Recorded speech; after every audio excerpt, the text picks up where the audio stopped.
دیکھیے برا نہ مانے، مغالطے میں نہ رہیے، میرے اور آپ کے دلوں میں ایمان نہیں ہے،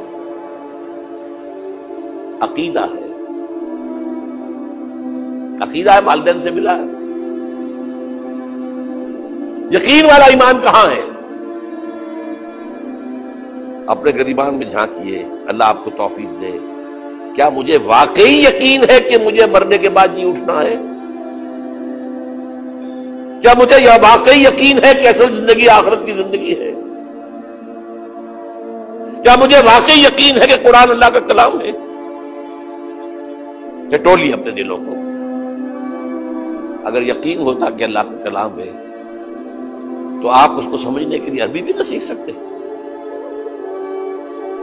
انگریزی آپ پڑھیں، اور پڑھی آپ نے ایسی کہ انگریزوں کو پڑھا دے، کیا نہیں کیا؟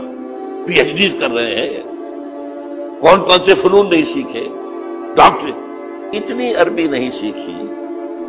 تمہارا دعویٰ ہے کہ تمہارا یقین تھا میری کتاب پر، اللہ پوچھے گا تمہارا سلوک کیا تھا میری کتاب کے ساتھ؟ تم نے پڑھا اس کو، سمجھا اسے سمجھنے کے لیے عربی سیکھی؟ تو تم جھوٹ بول رہے ہو، تمہارا کوئی ایمان نہیں تھا میری کتاب۔ ما آمن بالقرآن من استحل محارمہ، جنہوں نے سود کو اپنے پورے نظام کی جڑ بنیاد بنایا ہو، ان کا ایمان کوئی ہے اللہ پر؟ حضور فرماتے ہیں کہ جس شخص نے حرام کسی شے کو اپنے لیے حلال کر لیا اس کا کوئی ایمان نہیں۔ دوبارہ آج بھی کرنا ہے تو دوبارہ ایمان پیدا کرنا ہے، ایمان، عقیدہ نہیں، ایمان۔